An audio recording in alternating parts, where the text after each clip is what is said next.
In a quiet corner of an old garden, where sunlight fell in warm golden patches and the soil was rich and dark, many vegetables lived in peaceful harmony.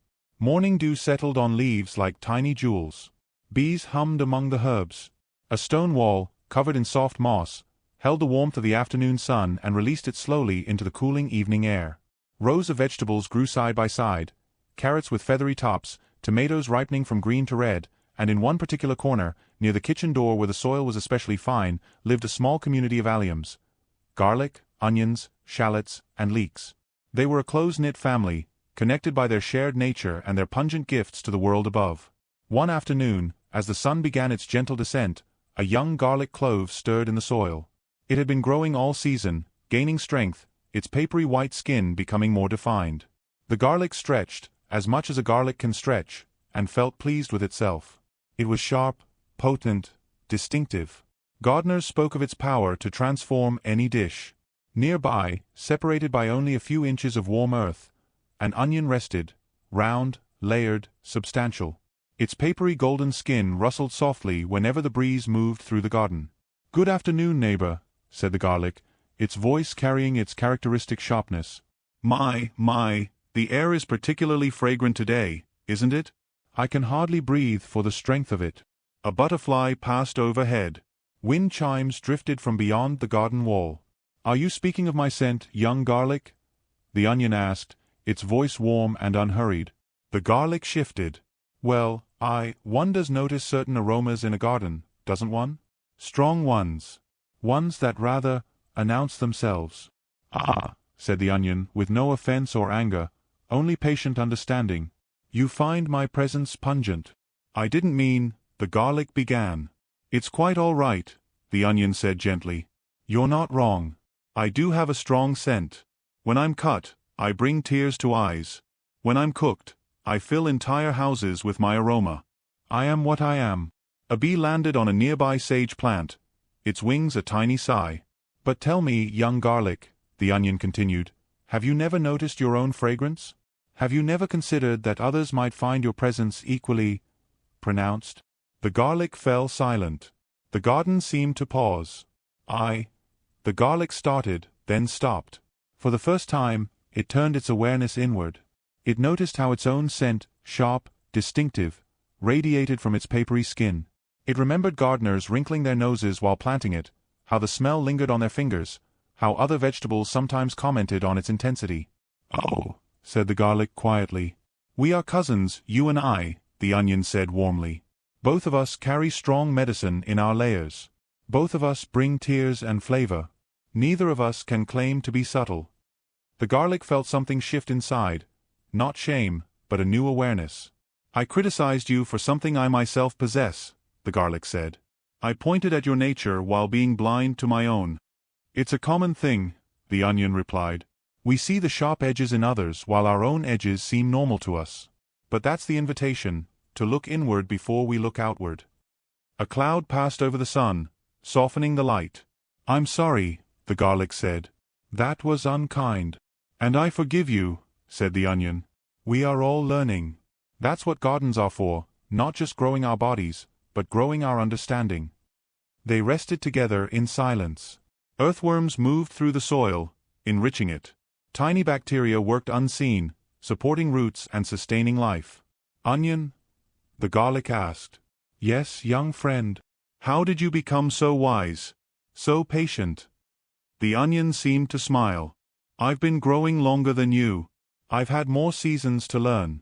And I've learned that we are all imperfect. We all have our strong scents, our sharp edges, our ways of bringing tears. The question is not whether we have these things, we do, but whether we can acknowledge them and treat others with compassion despite them." "Even when others judge us?" "Especially then," the onion replied. "Judgment comes from not seeing clearly. When someone criticizes us for what they themselves possess, they're really asking for understanding. They're showing us their blind spots. We can respond with harshness, or with gentleness. Gentleness teaches more." The light turned amber, then rose. The gardener stepped outside, pausing to appreciate the peace of growing things. "Will you tell me," the garlic asked, "how to look inward? How to see myself clearly?" "That is the real question," the onion said. "It begins with pausing. with stopping before we speak, with breathing before we judge. There are 3 habits we must set aside. I call them the 3 Cs: criticizing, condemning, and complaining. These weeds choke out peace. The 3 Cs, the garlic repeated. Yes. When we criticize others, we forget they are simply different, not wrong. When we condemn them, we close the door to understanding. When we complain about how they are, we poison our own peace. Instead, we must learn patient acceptance. The garlic listened deeply.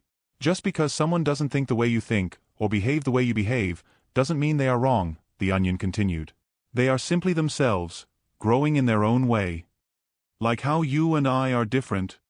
Exactly. Look around this garden.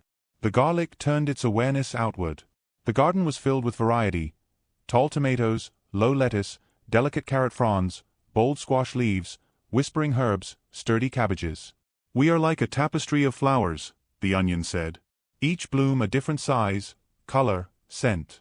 The roses don't condemn the lavender for being purple. The sunflowers don't criticize the violets for growing low. They simply exist together, each contributing their own beauty. A tapestry, the garlic whispered. The biggest lesson in life, the onion said, is learning how to live in peace with our differences. Not despite them, but because of them. Not by making everyone the same, but by celebrating that we're not. That sounds difficult. It is, the onion agreed. But difficulty doesn't make it unworthy. A moth fluttered from the herbs. The sky shifted into twilight. I will try, the garlic said, to look inward, to avoid the 3 Cs, to accept others as different, not wrong. That is all any of us can do, the onion replied. Try. Fail sometimes. Try again. Harmony doesn't mean sameness, it means different notes played together beautifully. Grow each season, not by becoming like everyone else, but by becoming more truly yourself while making space for others to do the same. Thank you, onion. Thank you, garlic. Listening takes a quieter strength. Night settled over the garden. Stars appeared like tiny lanterns. The wind chimes whispered. The earth cooled, holding the memory of the day's warmth. Beneath the soil, 2 vegetables, each pungent, each powerful, each imperfect, rested in understanding and peace. The garlic thought about its own sharp edges with new eyes. The onion held its wisdom lightly, knowing there was always more to learn. Both grew, slowly, steadily, not just in size but in depth. Gardens teach us that growth is patient work, that we are all works in progress, and that the strongest roots are not the ones that judge, but the ones that reach toward understanding. True beauty lies not in uniformity, but in the rich diversity of the tapestry we create together. The garden doesn't need every flower to be the same color or scent. It only needs each flower to bloom as itself, while making space for all the others to do the same. And so, as the garlic and onion rested in their garden bed, may you also find peace with your own sharp edges. May you look inward with honesty and outward with compassion. May you set aside the 3 Cs and embrace patient acceptance. We are all imperfect. We are all learning. We all carry things that might be too strong for some. And that is perfectly all right. What matters is seeing ourselves clearly, accepting others generously, and growing, slowly, patiently, toward greater understanding and harmony.